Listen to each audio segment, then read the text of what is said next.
नमस्कार दोस्तों, जैसा कि आपको पता होगा कि आज दीनदयाल उपाध्याय गोरखपुर विश्वविद्यालय इतिहास का आज 6 सेमेस्टर एग्ज़ाम हुआ है, जिसका विषय कोड ये तीनों प्रमुख हैं।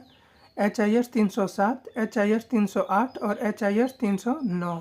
तो दोस्तों इस वाले वीडियो में हम HIS 307 का आंसर की देंगे, जिसका नाम है socio culture and economic history of India 1700 से लेकर 1900 तक। तो इसका पेपर आईडी था 56 और 18। तो इसका हम आंसर की चलते हैं, मिला लेते हैं। तो चलिए दोस्तों चलते हैं अपने पहले नंबर प्रश्न पर। तो पहला हमारा प्रश्न कह रहा है कोआसजी नाना भाई ने 1853 में सर्वप्रथम वस्त्र उद्योग मिल लगाई थी। तो ये लगाई थी इन्होंने बॉम्बे में लगाए थे। पहले का डी सही हो जाएगा। दूसरा जो हमारा प्रश्न है वो ये है कि तमरारी बंदोबस्त किसने लागू किया। इसको किया था लॉर्ड कॉर्नवालिस ने। दूसरे का सी ऑप्शन सही हो जाएगा। तीसरा जो हमारा प्रश्न है वो ये है कि अस्थाई बंदोबस्त किया गया। तो ये किया गया था मित्रों जमींदारों के साथ में इसको किया गया था। तो हमारा चौथा जो प्रश्न है इसको देखते हैं। राजा राम मोहन राय का जन्म कब हुआ था। तो ये हुआ था 22 मई 1872 को इनका जन्म हुआ था। पांचवा जो हमारा प्रश्न है वो ये कह रहा है भारत में सती प्रथा को समाप्त किया गया। तो ये किया गया था 6 दिसंबर 1829 को समाप्त किया गया था और इसको समाप्त करने वाले राजा राम मोहन राय जी थे। छठा जो हमारा प्रश्न है वो ये कह रहा है किसने poverty and on British rule in India पुस्तक लिखी। तो इसको लिखा था दादा भाई नौरोजी ने।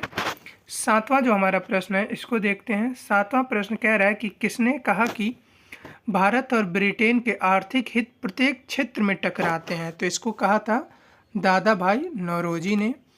अगला जो हमारा 8वां प्रश्न है इसको देखते हैं। बंगाल में मुस्लिम पुनर्जागरण के पिता कहे जाने वाले मुस्लिम विद्वान कौन थे। तो ये थे अब्दुल लतीफ़ थे।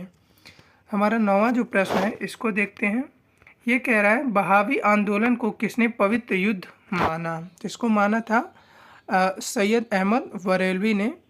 बहावी आंदोलन को एक पवित्र युद्ध के रूप में देखा था। 10वां जो हमारा प्रश्न है वो ये है कि वहाबी संप्रदाय का उद्भव हुआ था। तो इसका उद्भव जो था वो अरब से माना जाता है। 11वां जो हमारा प्रश्न है ये देखते हैं। किसने कहा कि हिंदू और मुसलमान भारत की दो आँखें हैं। तो इसको कहा था सर सैयद अहमद खान का ये कथन है। 12वां प्रश्न हम देखते हैं। 12वां कह रहे हैं ब्रिटिश महलवाड़ी भूमि व्यवस्था का पिता किसे कहा गया है। तो ये कहा गया मार्टिन बर्ड को ब्रिटिश महलवाड़ी भूमि व्यवस्था का पिता कहा गया है। 13वां जो हमारा प्रश्न है इसको देखते हैं। भारत में पहली कपास मिल कहाँ शुरू हुई। तो ये हुई थी मुंबई में शुरू हुई थी। वर्तमान की मुंबई, पहले इसको बम्बई के रूप में जाना जाता था। 14वां जो हमारा प्रश्न है वो ये है किसने कहा रेलवे व्यवस्था ही भारत के आधुनिक युग का अग्रदूत है, अग्रदूत बन जाएगी। तो इसको कहा था लॉर्ड डलहौजी ने। अगला हम 15वां प्रश्न को देखते हैं। किस ब्रिटिश नीति ने भारत में ब्रिटिश वस्तुओं के निर्बाध प्रवेश की अनुमति दी। तो इसका जो सही उत्तर होगा ये होगा सी चार्टर एक्ट 1813 के द्वारा हुआ था। 16वां जो हमारा प्रश्न है वो ये है कि भारत में स्थापित होने वाला पहला वाणिज्यिक बैंक कौन सा था। तो ये था बैंक ऑफ कलकत्ता, वाणिज्यिक बैंक था पहला। 17वां जो प्रश्न है वो ये है कि भारत में पहला रेल मार्ग कहाँ से कहाँ तक खुला था। तो इसका जो सही उत्तर होगा ये होगा बॉम्बे से ठाणे के बीच में ये चला था। मित्रों 18वां जो हमारा प्रश्न है वो ये है कि ब्रिटिश आर्थिक नीतियों में सर्वाधिक प्रभावित उद्योग कौन सा था। तो ये था हथकरघा और तथा वस्त्र उद्योग। अगला जो हमारा 19वां प्रश्न है इसको देखते हैं। 19वां प्रश्न कह रहे हैं किसने ब्रिटिश उपनिवेशवाद को 3 क्रमिक चरणों यथा मुक्त व्यापार, वाणिज्यिक पूंजीवाद एवं वित्तीय साम्राज्यवाद के रूप में वर्गीकृत किया है। तो इसको जो किया है वो किए हैं कार्ल मार्क्स महोदय ने। अगला जो हमारा प्रश्न है उसको देखते हैं। 20वां प्रश्न भारत में पहली बार किस गवर्नर जनरल के समय में तार और रेल सेवा आरंभ की गई? तो ये की गई थी लॉर्ड डलहौजी के समय में किया गया था। 21वां जो हमारा प्रश्न है वो ये है कि ब्रिटिश भारत में रेलवे उपयोगिता पर किसने यह टिप्पणी की कि ब्रिटिश भारत में रेलवे की कोई उपयोगिता नहीं है, यह दूसरे की पत्नी को अलंकृत करने जैसा है। तो ये जो वक्तव्य है, जो इसका सही उत्तर होगा ये होगा दादा भाई नौरोजी ने इस कथन को कहा था।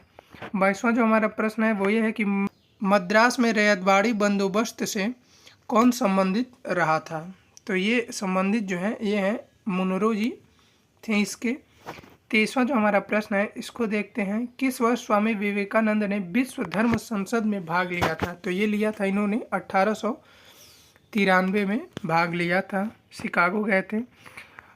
शारदा मणि कौन थी? तो शारदा मणि दोस्तों जो थी वो रामकृष्ण परमहंस की पत्नी थी, उन्हीं का नाम शारदा मणि था। जो हमारा 25वां प्रश्न है वो ये है कि निम्न में से कौन भारत का मार्टिन लूथर कहलाता है? तो जो इसका सही उत्तर होगा ये होगा ए, दयानंद सरस्वती को भारत के मार्टिन लूथर के नाम से जाना जाता है। 26वां जो प्रश्न है वो ये है कि महाराष्ट्र में प्रार्थना समाज का मुख्य संचालक कौन था? तो जो इसका सही उत्तर होगा ये होगा एस.जी. रनाड़े जी थे।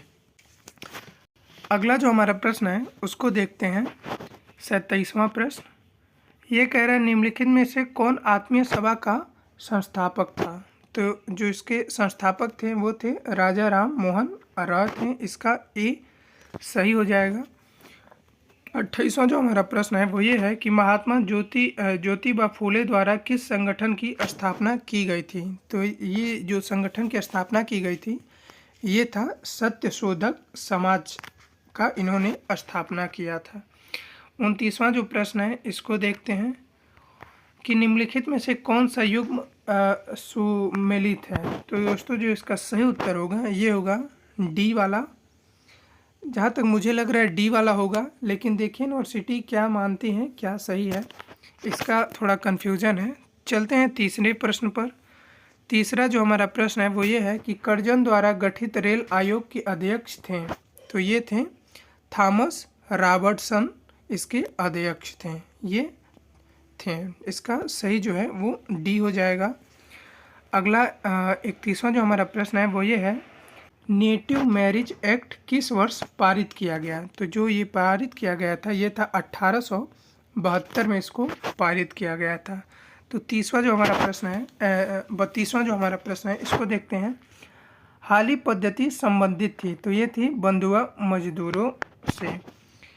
तो 33वां जो हमारा प्रश्न है वो ये है कि असम में सर्वप्रथम चाय कंपनी की स्थापना कब की गई थी? तो ये की गई थी 1839 में, इसका सी सही हो जाएगा।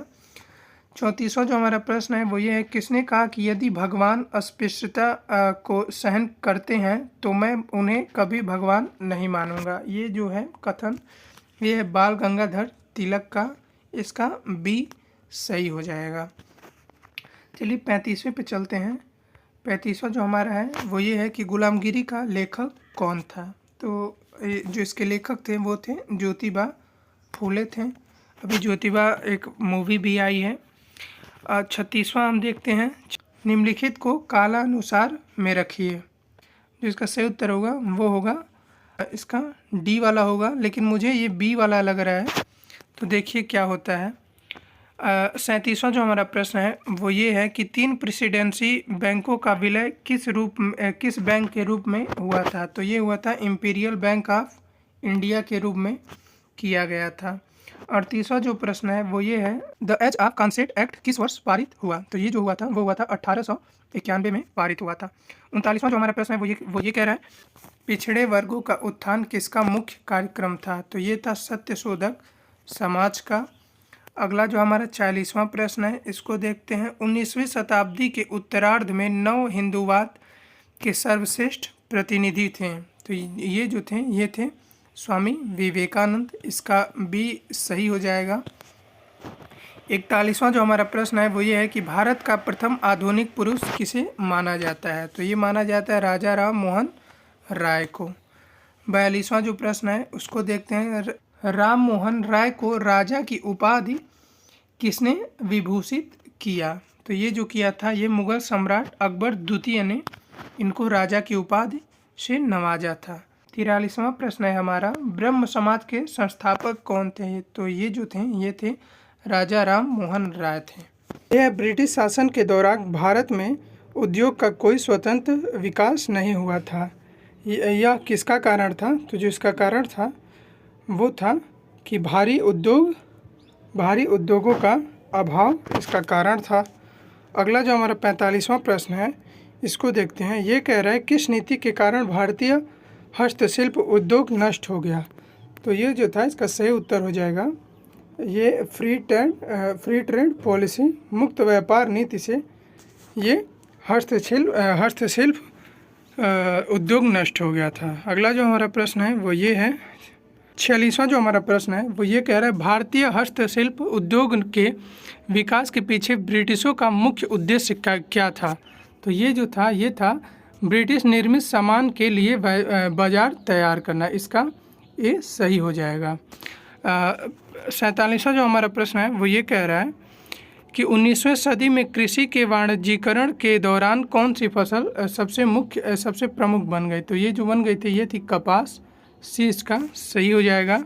48वां जो हमारा प्रश्न है वो ये कह रहा है कि धन की निकासी का एक महत्वपूर्ण प्रभाव क्या था? तो ये जो था ये था व्यापक गरीबी और आर्थिक ठहराव। तो इसका सी सही हो जाएगा। 49वां जो हमारा प्रश्न है वो कह रहा है कि निम्न में से किसने सर्वप्रथम रेलवे समय सारणी बनाई थी? तो ये बनाए थे जॉर्ज ब्रैडशॉ ने इसको बनाया था, जॉर्ज ब्रैडशॉ ने। और आखिरी जो हमारा 50वां प्रश्न है वो ये कह रहा है भारत में सर्वप्रथम रेल सेवा किस कंपनी ने प्रारंभ किया था? तो ये किया था ग्रेट इंडियन पेनिनसुलर रेलवे ने किया था। तो दोस्तों वीडियो अच्छा लगा तो चैनल को सब्सक्राइब करें, वीडियो को लाइक करें। अभी बाकी जो पेपर बचा है 308 और जो 309 है उसको हम अभी कुछ देर में उसका वीडियो अपलोड कर देंगे।